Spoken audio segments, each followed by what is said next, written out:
बहुत important topic है और वो टॉपिक हम यहाँ पे बात करने वाले हैं। हम यहाँ पे आज इस टॉपिक की बात करेंगे। गुड मॉर्निंग प्रशांत सर के बच्चों, बोल पा रहे हैं? Good morning sir. Good morning. चलिए, बहुत महत्वपूर्ण टॉपिक पढ़ने वाले हैं हम यहाँ पे, और समझिए आपके लिए बहुत इम्पोर्टेंट है। तो आज हम स्टार्ट करेंगे सहसंयोजी बंध की ध्रुवीयता, मतलब सहसंयोजी बंध का आयनिक व्यवहार। यहाँ पे हम बात करने वाले हैं सहसंयोजी बंध की ध्रुवीयता। इसी को हम बोल सकते हैं सहसंयोजी बंध का आयनिक व्यवहार। चलिए, तो सहसंयोजी बंध भी ध्रुवीयता प्रदर्शित करते हैं, जबकि हमने पढ़ा है कि सहसंयोजी बंध में दोनों परमाणु इलेक्ट्रॉनों का साझा करके इलेक्ट्रॉन युग्म बनाते हैं और वो इलेक्ट्रॉन युग्म दोनों की संपत्ति होता है। परंतु जरा एक यहाँ पे कंपाउंड देखिए जो हम पढ़ रहे हैं। जैसे कि हम बात करें H के बाहरी कक्षा में एक इलेक्ट्रॉन है, Cl के बाहरी कक्षा में 7 इलेक्ट्रॉन है, तो ये इलेक्ट्रॉन युग्म बन गया और यहाँ पे बन गया H बॉन्ड Cl। और समझिए बच्चों, मतलब ये जो बॉन्ड है ना, इसे हम ऐसे लिख सकते हैं H और 2 इलेक्ट्रॉन और Cl। परंतु अब जरा तुम एक चीज ध्यान से देखो, ये दोनों इलेक्ट्रॉन साझे के इलेक्ट्रॉन युग्म हैं, जो कि H और Cl के एक एक इलेक्ट्रॉन मिलके बने हैं। अब आप ध्यान दीजिए, यहाँ पे हमें मालूम है कि Cl जो है वो हाइड्रोजन की तुलना में, मतलब H की तुलना में, हाइड्रोजन की तुलना में अधिक विद्युत ऋणात्मक है। हाइड्रोजन की तुलना में अधिक विद्युत ऋणात्मक है, अधिक विद्युत ऋणात्मक है। अधिक विद्युत ऋणात्मक है का मतलब क्या हुआ? अधिक विद्युत ऋणात्मक है का मतलब यह है कि इलेक्ट्रॉन के प्रति उसका आकर्षण बल अधिक है। अधिक विद्युत ऋणात्मक है तो क्या करेगा? फलस्वरूप इसके कारण फलस्वरूप वह साझे के इलेक्ट्रॉन युग्म को फलस्वरूप वह साझे के इलेक्ट्रॉन युग्म को साझे के इलेक्ट्रॉन युग्म को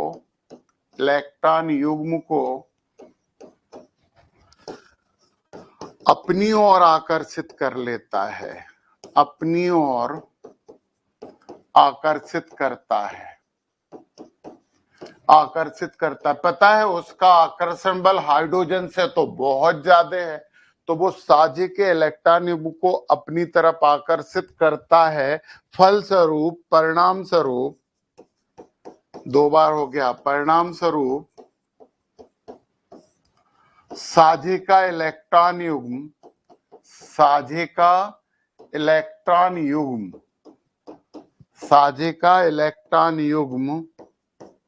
Cl की तरफ विस्थापित हो जाता है, Cl की तरफ विस्थापित हो जाता है।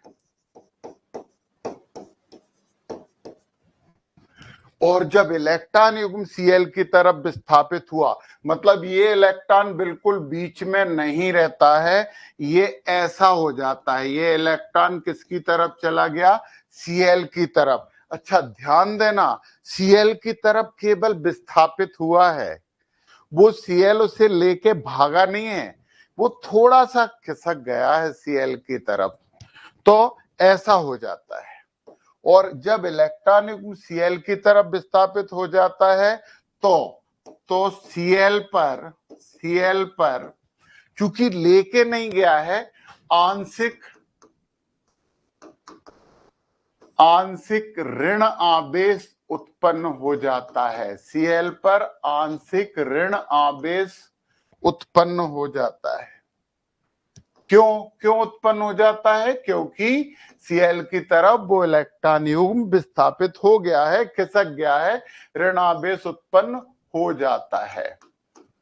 जब Cl पे ऋण आवेश उत्पन्न हो जाएगा तथा H पर भी आंशिक धनावेश उत्पन्न हो जाता है। आंशिक धनावेश उत्पन्न हो जाता है। ये आंशिक है, पूर्ण नहीं है, ये आंशिक है। सहसंयोजी बंध का आयनिक व्यवहार ये पार्शियल आयनिक कैरेक्टर है। हम आयनिक व्यवहार लिखा है तो यहाँ पे आंशिक शब्द हम यहाँ पे भी लिख देते हैं, आंशिक आयनिक व्यवहार। मतलब जब ये बंध बना H बंध Cl तो इस पे माइनस डेल्टा और इस पे प्लस डेल्टा, आंशिक के लिए ये डेल्टा शब्द हम उपयोग में लेके आते हैं। क्यों भैया? क्योंकि Cl हाइड्रोजन से अधिक विद्युत ऋणात्मक होता है, इसलिए साझे का इलेक्ट्रॉन युग्म Cl की तरफ विस्थापित हो जाता है। बच्चों, पार्टनरशिप है। सहसंयोजी बंध का मतलब क्या है? सहसंयोजी बंध का मतलब है पार्टनरशिप। एक इमेज करो कि मान लो मोहम्मद इकराम और हम दोनों मिलके पार्टनरशिप करते हैं, कोई बिजनेस शुरू करते हैं पार्टनरशिप में। अब सोच के बताओ, मोहम्मद इकराम 11th क्लास का स्टूडेंट है और हम टीचर हैं। जब हम वो व्यापार शुरू करेंगे तो उस व्यापार में जो डिसीजन मेकर होगा, जो निर्णय लेने वाला होगा, वो इकराम नहीं हो सकता, क्योंकि वो हमसे बहुत छोटा है, क्योंकि उसके पास नॉलेज भी हमसे बहुत कम है। तो जितने भी डिसीजन लेंगे बिजनेस के वो हम लेंगे। देखिए, जो फायदा होगा वो दोनों में बराबर बटेगा, बेईमानी नहीं होगी। जो प्रॉफिट होगा वो दोनों मिलके शेयर करेंगे, परंतु बिजनेस में कहाँ क्या करना है, कैसे इन्वेस्टमेंट करना है, कैसे बढ़ाना है, उसके अधिकतर निर्णय हम लेने वाले होंगे, क्योंकि हम इकराम से पावरफुल हैं इस मामले में, उम्र में भी बड़े हैं, नॉलेज में भी बड़े हैं, तो सब निर्णय हमें लेना है। और इकराम आपत्ति भी नहीं कर पाएगा ज्यादा, क्योंकि उसे पता है कि सर निर्णय लेंगे तो ठीक होंगे। तो बिल्कुल ऐसे ही Cl अधिक विद्युत ऋणात्मक है, हाइड्रोजन कम विद्युत ऋणात्मक है, तो फिर क्या होगा? वो जो साझे का इलेक्ट्रॉन युग्म है ना, वो खसक जाएगा किसकी तरफ? जो अधिक विद्युत ऋणात्मक है। तो ये आंशिक धनावेश उत्पन्न हो जाता है। इस घटना को सहसंयोजी बंध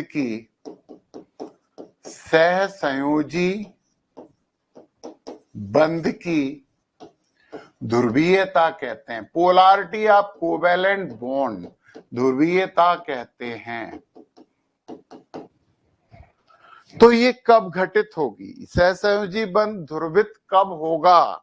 जब ऐसे दो परमाणु सहसंयोजी बंध बनाएंगे जिनकी विद्युत ऋणात्मकताओं में बहुत ज्यादा अंतर होगा। तो अब हमारे लिए इंपॉर्टेंट बात यह है कि जब ऐसे दो परमाणु आपस में मिलते हैं, ऐसे दो परमाणु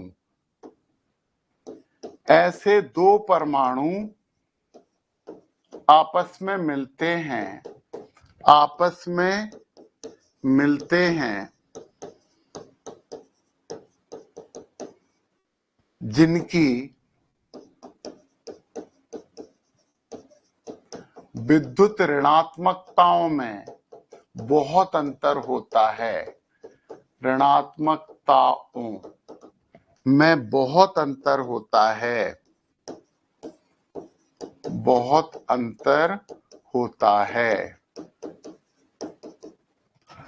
तब सहसंयोजी बंध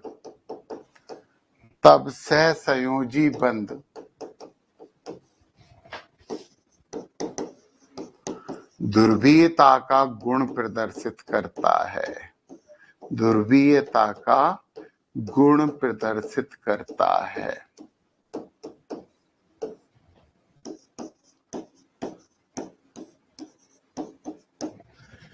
तो बच्चों, सहसंयोजी बंध ध्रुवीय कब होंगे? जब जो परमाणु बंधन में भाग ले रहे हैं उन परमाणुओं की विद्युतताओं में अंतर होगा।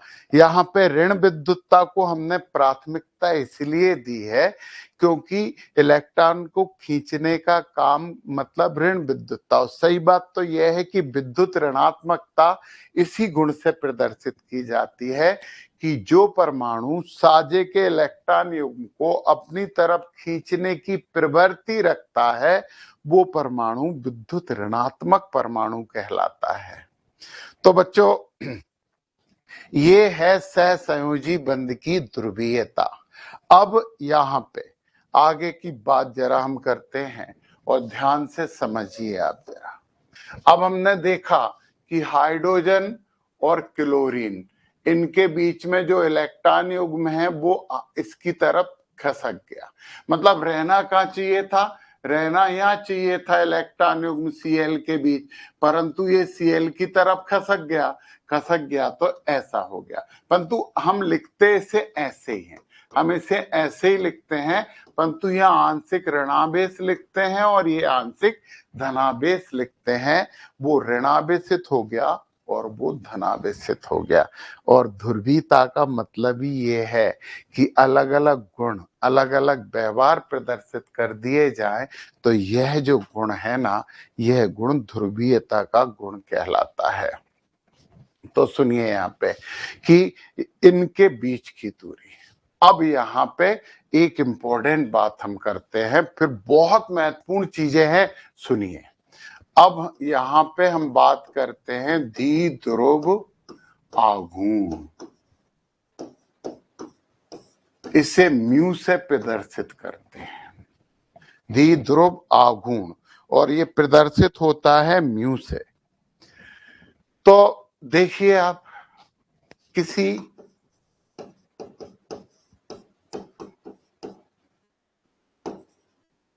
ध्रुवीय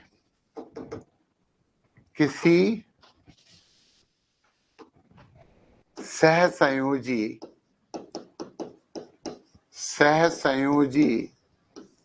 ध्रुवीय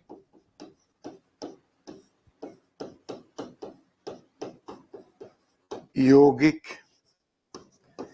के बीच की बंध दूरी तथा किसी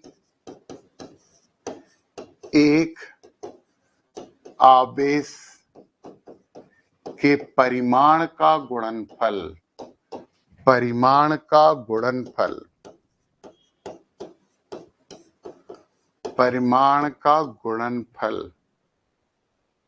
द्विध्रुव आघूर्ण कहलाता है, द्विध्रुव आघूर्ण कहलाता है।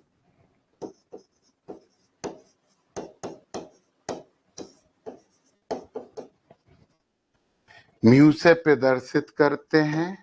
मान लो इनके बीच की दूरी d है, d, और आवेश को अपन E मान लेते हैं।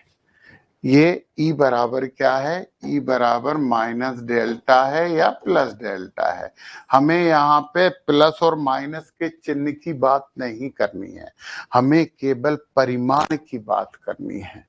तो हमारे पास वैद्युत द्विध्रुव आघूर्ण mu is equal to ED हो गया, और ये हमें बताता है कि कितनी ध्रुवीयता उत्पन्न हुई है, कितनी ध्रुवीयता उसमें आई है। और पता है यहाँ पे जो म्यू है, म्यू को हमने क्या बोला है? द्विध्रुव आघूर्ण। म्यू को कहा गया है द्विध्रुव आघूर्ण की इकाई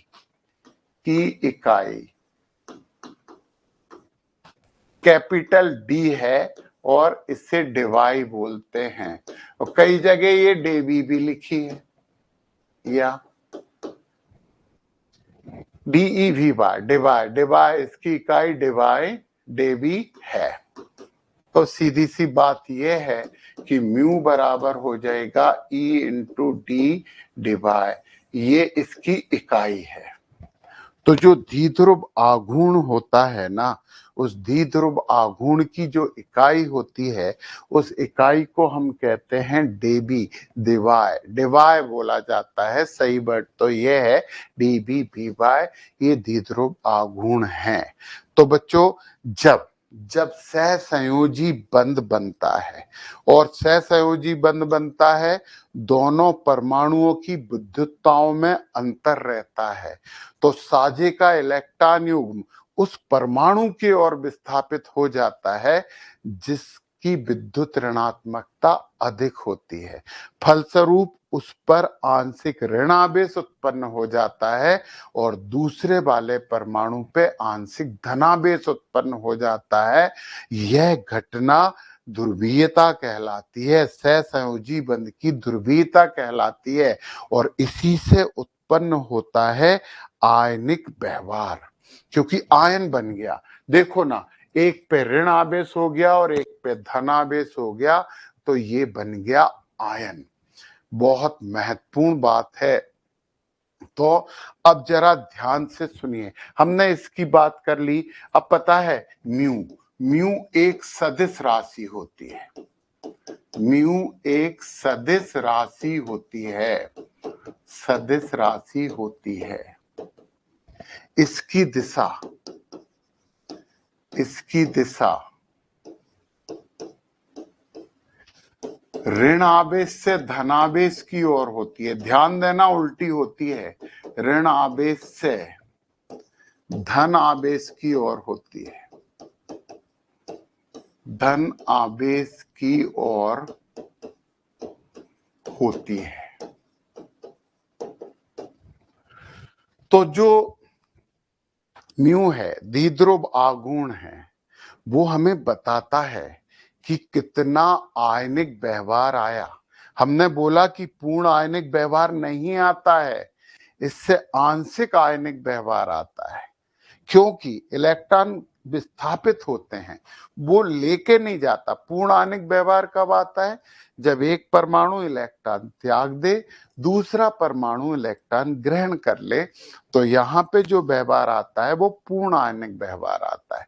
परंतु यहाँ ऐसा नहीं हो रहा है, यहाँ पे इलेक्ट्रॉन युग्म विस्थापित हो रहा है, वो लेके नहीं जा रहा है, वो उसे अपनी तरफ विस्थापित कर रहा है, जिसके कारण आंशिक आवेश उत्पन्न होता है। तो जिसकी तरफ इलेक्ट्रॉन चला गया, उसकी तरफ आंशिक ऋण आवेश आ जाएगा, और जिधर से दूर गया है उस पे आंशिक धनावेश हो जाएगा। तो बच्चों, सहसंयोजी यौगिक भी आयनिक प्रवृत्ति प्रदर्शित करते हैं, और ये जल में घुलने के बाद विद्युत धारा का चालन कर देते हैं।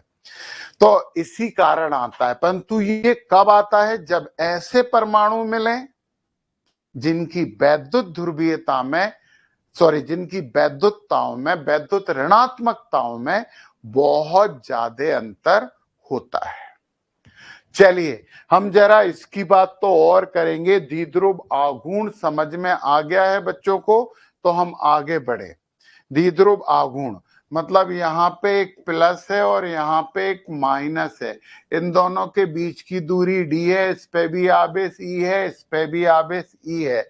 तो द्विध्रुव आघूर्ण म्यू बराबर क्या हो जाएगा? E इंटू डी, यानी बीच की दूरी और एक आवेश। ये ऋण आवेश था, ये धन आवेश था, और इसकी दिशा ये होती है म्यू की दिशा, म्यू की दिशा। और ये म्यू निर्धारित करता है, म्यू बताता है कि आयनिक व्यवहार कितना है, म्यू के परिमाण से, म्यू के परिमाण से। हम म्यू के बारे में थोड़ी सी बात बाद में करेंगे, आज तो नहीं कर पाएंगे, परंतु हम म्यू के बारे में अगली क्लास में बहुत डिटेल करने वाले हैं। म्यू के परिमाण द्वारा हम सहसंयोजी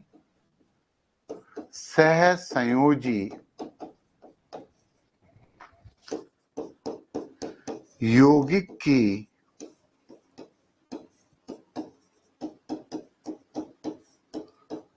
ध्रुवीयता, म्यू के परिमाण द्वारा हम सहसंयोजी यौगिक की ध्रुवीयता निर्धारित कर पाते हैं।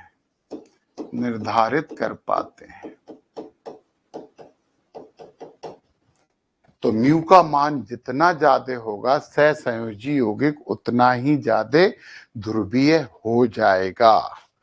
अब यहाँ पे हमें म्यू की बात तो अभी करनी है, परंतु थोड़ा सा हम बाद में करेंगे।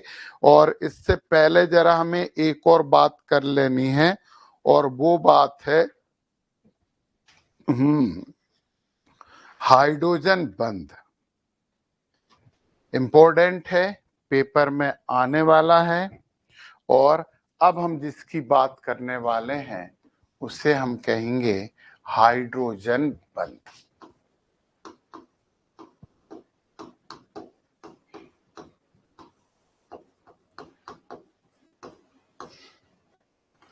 पता है इसे एक और नाम देते हैं प्रोटॉनिक ब्रिज।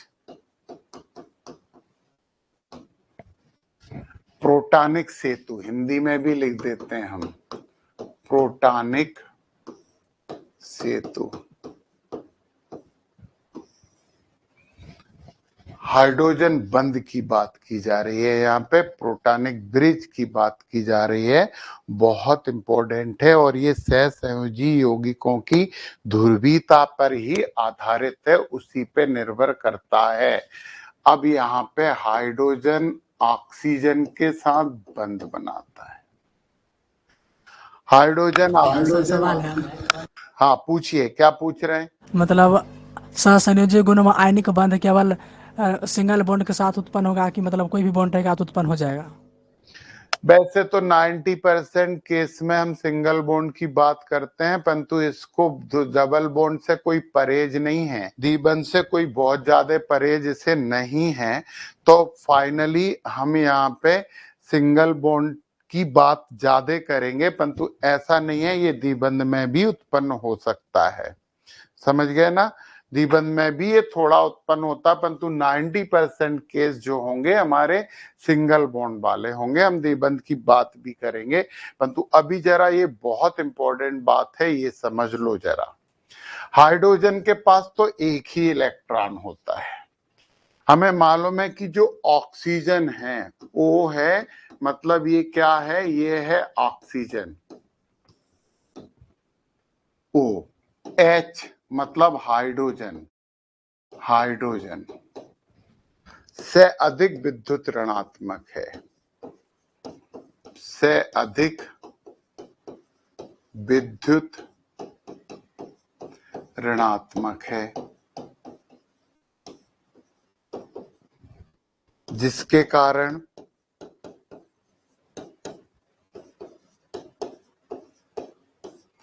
साझे के इलेक्ट्रॉन युग्म, साझे के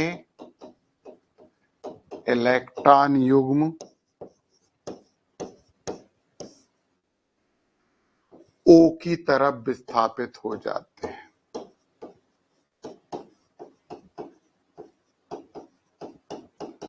विस्थापित हो जाते हैं।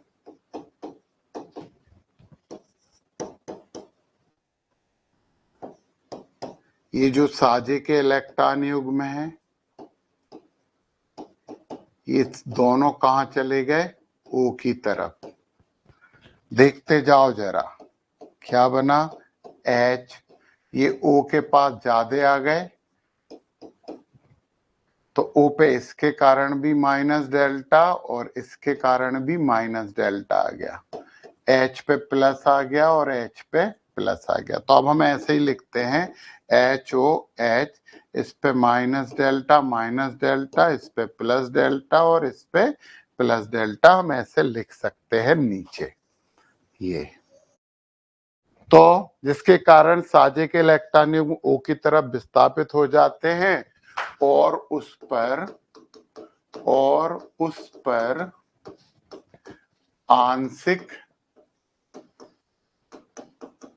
ऋण आवेश आ जाता है,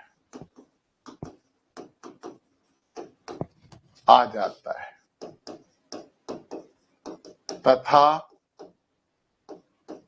H पर आंशिक धनावेश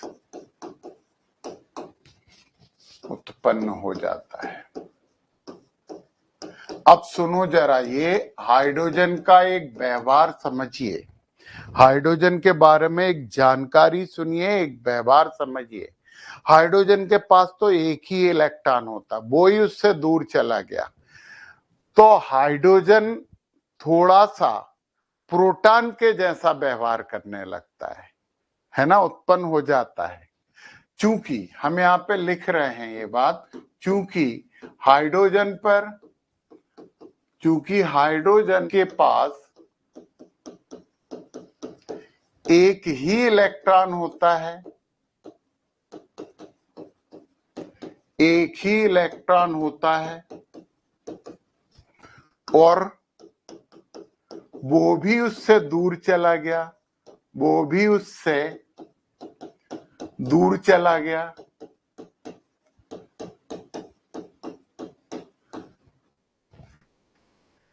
प्रशांत सर के बच्चों, अगली क्लास में सहसंयोजी बंध की ध्रुवीयता की और बहुत डिटेल से बात करेंगे, बहुत से यौगिकों का उदाहरण लेंगे, और द्विध्रुव भागगुण के बारे में बहुत कुछ पढ़ना है हमें, तो वो पढ़ेंगे हम। तो हाइड्रोजन के पास एक ही इलेक्ट्रॉन होता है और वो भी उससे दूर चला गया, तो एक इलेक्ट्रॉन भी दूर चला गया। अब हाइड्रोजन के पास क्या बचा? प्रोटॉन दूर चला गया। इस कारण हाइड्रोजन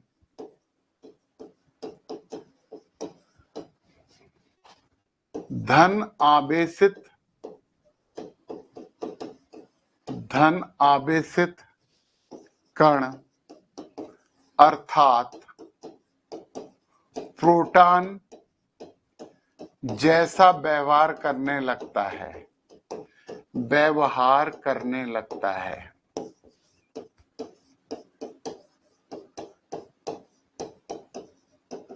तथा दूसरे ऋण आवेशित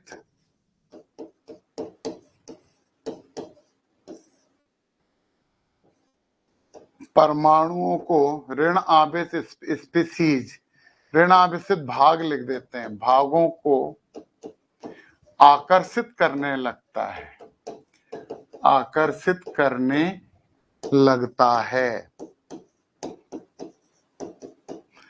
इस आकर्षण बल को जो कि दुर्बल होता है, क्योंकि पूर्ण नहीं व्यवहार देगा, पूरा तो दे ही नहीं रहा व्यवहार, क्योंकि पूरा इलेक्ट्रॉन गए ही नहीं है उसकी तरफ से। इस आकर्षण बल को जो कि दुर्बल होता है, हाँ, जो कि दुर्बल होता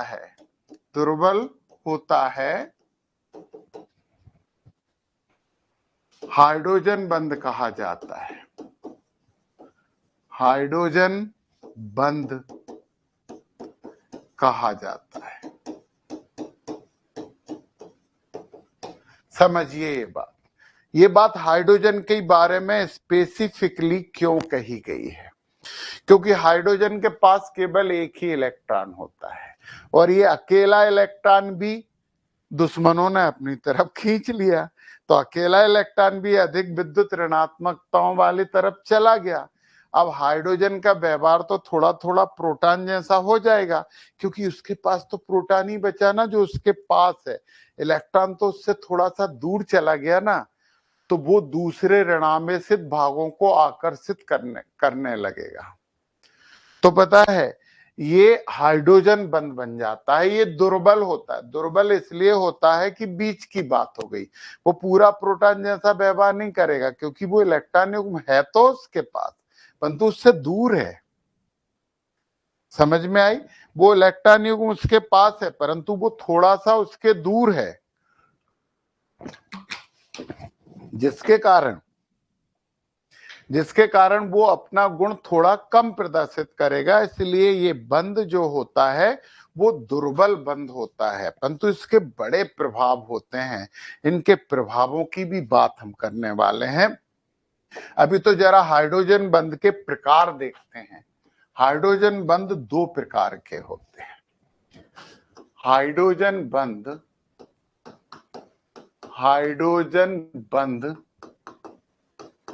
दो प्रकार के होते हैं।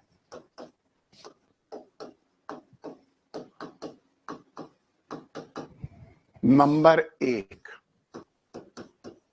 अंतरा आणविक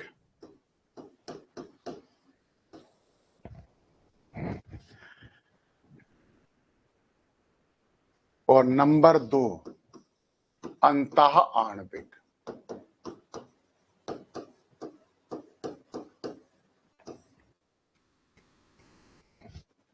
इंटर मालिकुलर, इंट्रामालिकुलर। तो इंट्रामालिकुलर, इंटरमालिकुलर, ये दो प्रकार के होते हैं। हम जरा बात करते हैं यहाँ पे पहला वाला, और वो है अंतरा आणविक हाइड्रोजन बंध। अंतरा आणविक हाइड्रोजन बंध। तो ये दो अलग अलग अणुओं के मध्य हाइड्रोजन बंध, मतलब इस प्रकार का हाइड्रोजन बंध, इस प्रकार का हाइड्रोजन बंध दो अलग अलग परमाणुओं के मध्य बनता है। परमाणुओं के मध्य बनता है। चलो देखते हैं इसका एक उदाहरण, समझते हैं, और इसका प्रभाव भी देखेंगे कि प्रभाव कैसे पड़ता है, क्या होता है। हाइड्रोजन बंध सर जी परमाणु को मध्य लगता है या अणु के मध्य? हाँ जी, हाइड्रोजन बंध परमाणु के मध्य लगता है या अणु के मध्य? हाँ, ये इम्पोर्टेंट बात है। तो अभी तुम उदाहरण देख लो तो फिर शायद तुम्हें समझ में आ जाए, तो हमसे पूछोगे ही नहीं। हाँ, ये हमने यहाँ परमाणु लिख दिया, हम अणु लिख दे रहे हैं, इसलिए पूछा, तब समझ गए हम। H बॉन्ड H, ये प्लस है, माइनस डेल्टा है, ये प्लस डेल्टा है। यहां पे देखो H O H, ये प्लस डेल्टा है, माइनस डेल्टा है, ये प्लस डेल्टा है। ये बना हाइड्रोजन बंध, ये बना हाइड्रोजन बंध। ऋणात्मक भाग को खींचेगा, परंतु दो अणुओं के बीच में बना है। ये बंध जो है ना, प्लस है, इसे आकर्षित कर रहा है, ये प्लस है, इसे आकर्षित कर रहा है। और पता है, ये है हाइड्रोजन बंध, और बनते चले जाएंगे, अपन बहुत से बना सकते हैं। ये है हाइड्रोजन बंध।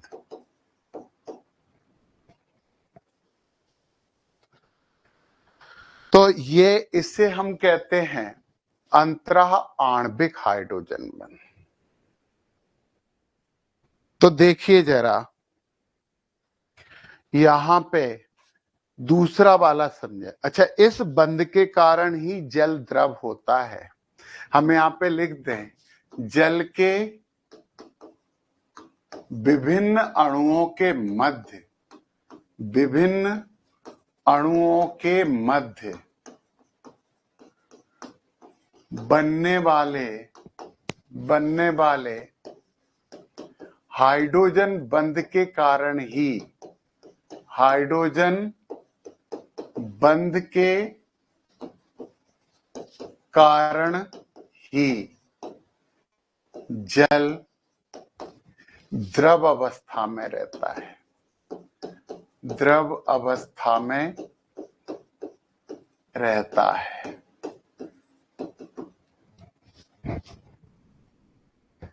ये तो हो गया आपका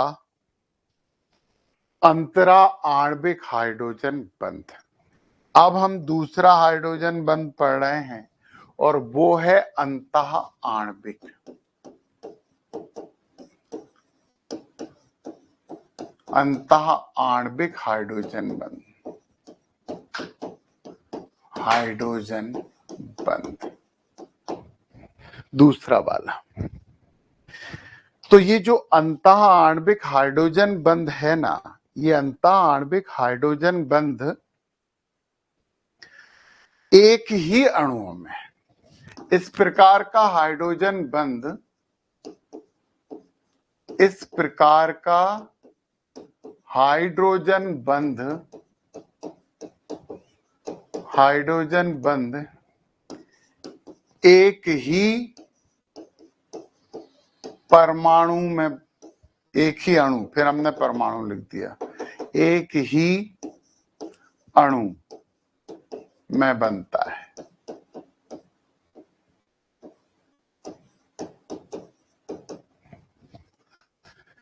चलो इसके लिए एक एग्जाम्पल की बात कर लेते हैं। ये बेंजीन है और यहाँ पे जुड़ी है Cl और यहाँ पे जुड़ा है OH।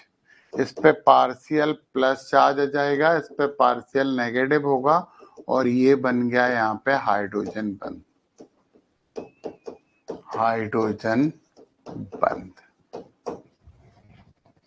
ये बना है हाइड्रोजन बंध।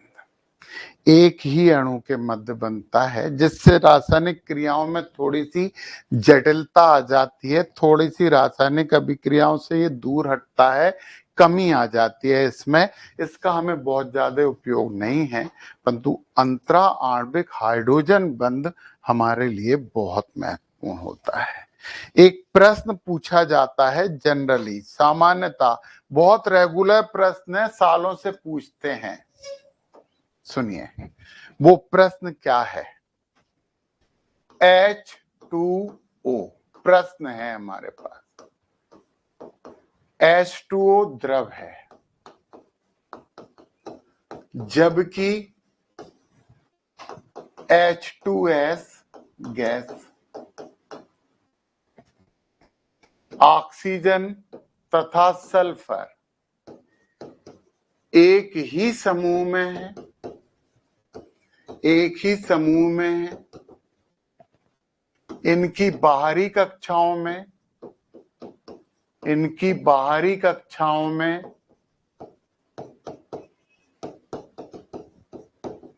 6 इलेक्ट्रॉन है, 6 इलेक्ट्रॉन है, फिर भी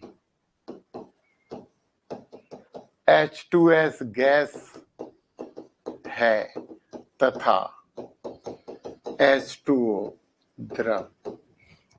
कारण स्पष्ट कीजिए, कारण स्पष्ट कीजिए। चलिए इसका कारण स्पष्ट करते हैं। तो उत्तर की बात करते हैं हम। इंपॉर्टेंट बात यह है कि द्रव के अणुओं के मध्य आकर्षण बल गैस की तुलना में ज्यादा होता है। गैस के विभिन्न अणुओं के मध्य आकर्षण बल कम होता है, इसलिए गैस गैस होती है और द्रव द्रव होता है। तो देखें जरा अब यहाँ पे हम बात करेंगे H2O में ऑक्सीजन, ऑक्सीजन हाइड्रोजन की तुलना में, हाइड्रोजन की तुलना में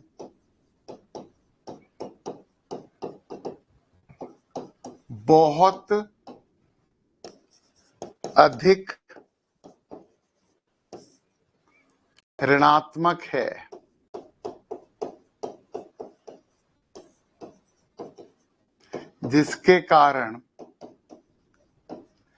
जिसके कारण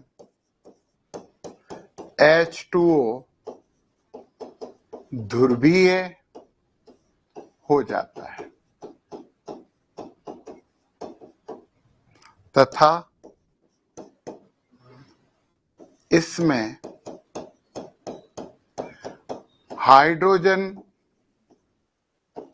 हाइड्रोजन के ऊपर आंशिक धनावेश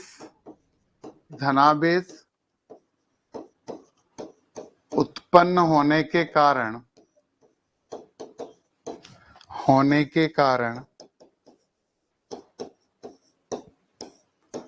जल के विभिन्न अणुओं के मध्य विभिन्न अणुओं के मध्य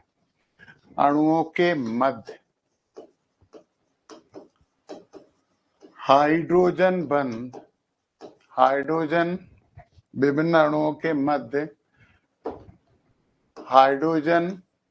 बंध बन जाता है। फलस्वरूप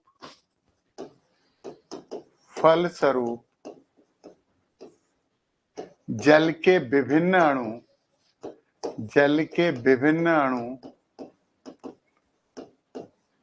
पास आ जाते हैं। फलस्वरूप जल के विभिन्न अणु पास आ जाते हैं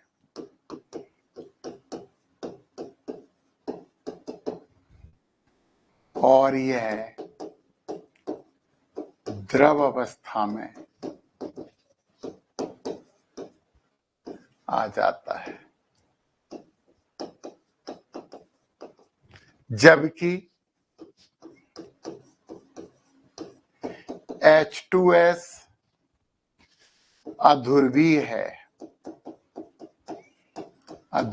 है क्योंकि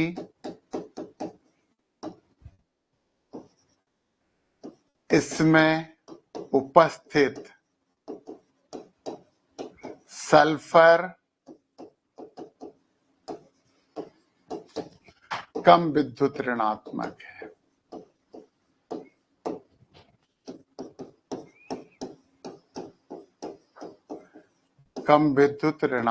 इसमें जो सल्फर उपस्थित है वो कम विद्युत ऋणात्मक है।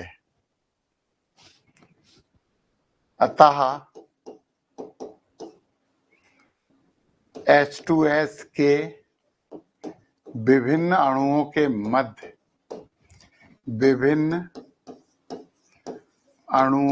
मध्य हाइड्रोजन बंध नहीं बनता। हाइड्रोजन बंध नहीं बन पाता।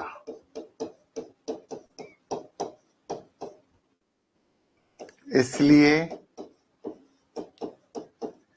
इसके अणु दूर दूर रहते हैं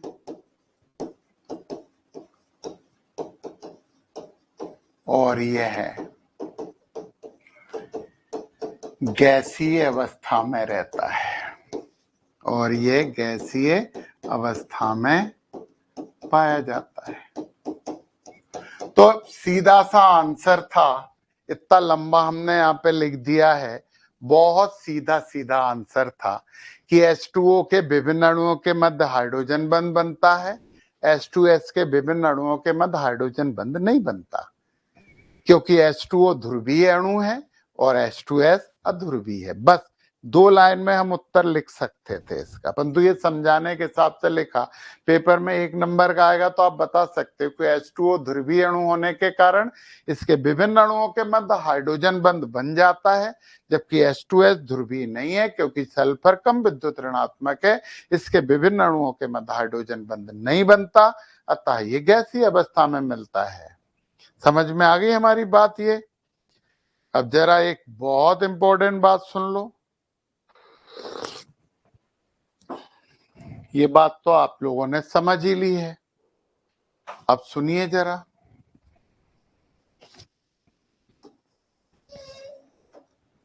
जिन परमाणुओं का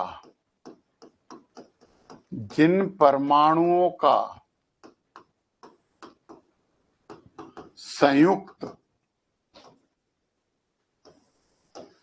द्विध्रुव आघूर्ण शून्य होता है,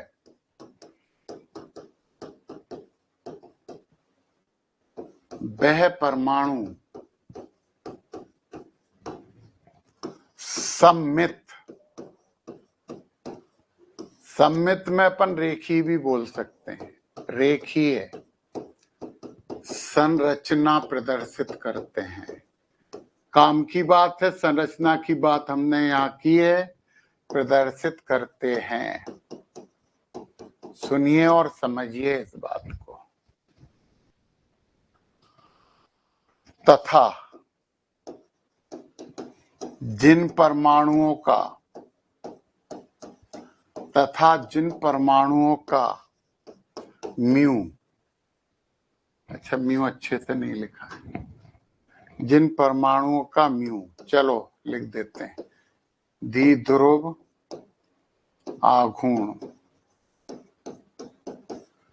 शून्य नहीं होता, शून्य नहीं होता, वह कभी रेखीय नहीं होते।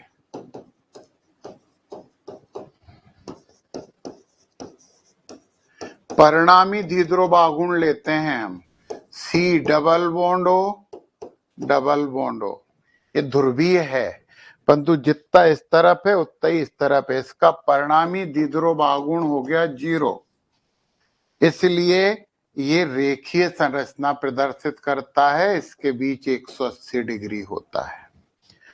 परंतु जल, जल का मतलब है H2O, जल मतलब H2O का द्विध्रुव आघूर्ण शून्य नहीं होता, शून्य नहीं होता। इसका म्यू होता है 1.84 डिवाई, अतः यह रेखीय नहीं है, रेखीय नहीं है, ये रेखीय नहीं होता है। तो जल का अणु ऐसा होता है, इसके बीच में जो कोण होता है वो 104.5 डिग्री का होता है, 104 डिग्री 30 मिनट का होता है। ये ऐसा क्यों होता है? क्योंकि इसका द्विध्रुव आघूर्ण शून्य नहीं होता है। और भी इसके इस संरचना के बारे में हमारे पास और भी बहुत से कॉन्सेप्ट हैं जो इसी चैप्टर में हमें पढ़ने हैं। तो एक सिंपल सी बात, इंफॉर्मेशन आपके पास ये है कि रेखीय संरचना वो प्रदर्शित करेंगे जो जिनका द्विध्रुव आघूर्ण, संयुक्त द्विध्रुव आघूर्ण शून्य होगा। जिनका शून्य नहीं होगा वो कभी रेखीय नहीं हो सकते हैं। और आज की क्लास इतनी है, अगली क्लास में बात करेंगे। तब तक के लिए नमस्कार।